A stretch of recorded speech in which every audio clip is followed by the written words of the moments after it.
Are you someone who's filled with fear and anxiety and you're worried about the way the world is unfolding? You're worried about what the future holds for you. You're stuck in the past maybe. Hi, my name is Patty and I have been there too. And I'm going to give you some tools and techniques to help you overcome that fear, because what Michael Singer says in his book, The Untethered Soul, is that our spiritual revolution and evolution is to remove the blockages of fear.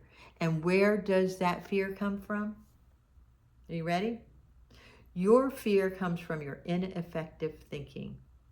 It's true.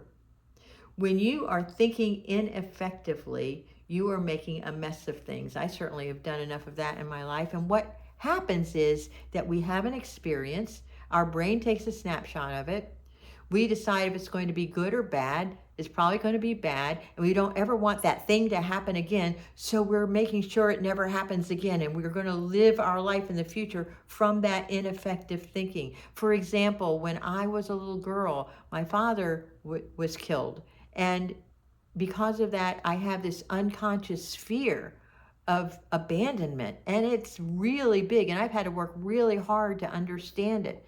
What are some of your fears that are maybe not helping you right now? And what happens when you have those ineffective thoughts? You have that experience and you think about it, think about it, think about it, and you're ruminating. Then you show up as a feeling, and that feeling could be anxious. You could show up as mean and hostile. You could show up as angry. You can show up as miserable, resentful, bitter. Oh, that's what I was turning into. I was turning into all of that, and I could feel the heaviness in me.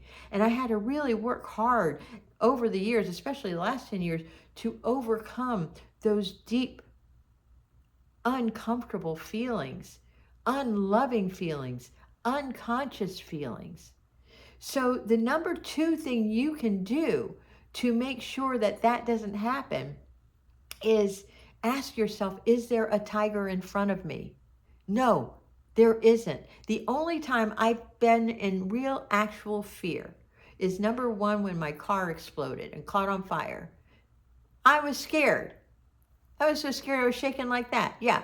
The second time was when I was drowning in an ocean. I was going to die. Yes, I was in fear. Those things are real, but they're rare. So if there is not a tiger in front of you, you do not have to be worried about anything.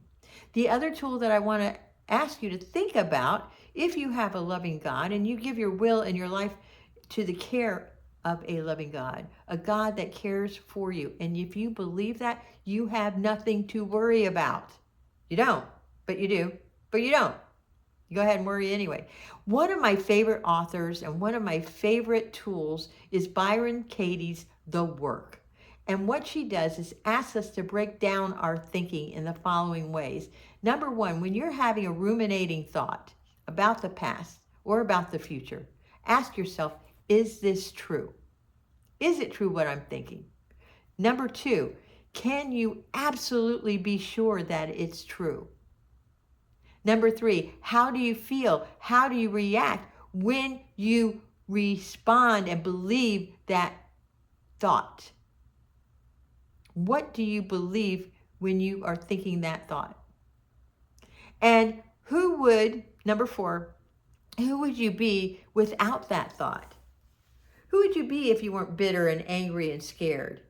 Oh, you probably don't know because you've been in fear all the time. I know because I've been there. And really what I am practicing and what I want you to practice is being in the present moment. I remember years ago when I was at my wit's end, my accountant had taken my bank account and emptied it. My husband had done the same thing at the same time. I don't know if they were in cahoots, but it sure felt like it. And I had no money. I had no money to pay my office rent. I had no money for anything. And I got kicked out of my office. And I walked across the street and I put my back up against the wall of a building and I looked back over at my other office. And it occurred to me to say, in this moment, I was safe. Even though I didn't have a dime to my name, in that moment, I was safe. Did I know what the future held? No, I did not. But in that moment, I was safe. And then decades later, I found out that Louise Hay said the same thing. So I'm in good company. And I just also want you to think about how you show up when you are scared. And I'm going to share this one little story with you. This not story, but a little reading from One Day at a Time about what happens when that happens. Sorry about that. I pray to remember every day, every hour, and especially in the time of crisis, that hostile behavior on my part will only add fuel to the fire. So don't add any more fuel. What I want you to do today is just get clear that in this present moment you are safe. Say that to yourself all the time. In this present moment, I am safe. Breathe in 3 and let go 4. Breathe in through your mouth, or breathe in through your nose 3 times and let go of 4. And if you have a lot of anxiety, you can move your finger this way. And you just keep on doing that until the anxiety leaves, and you will be okay. I hope this helps. And if you like this kind of content, again, subscribe, share, and maybe put in a comment if you like this. I love you.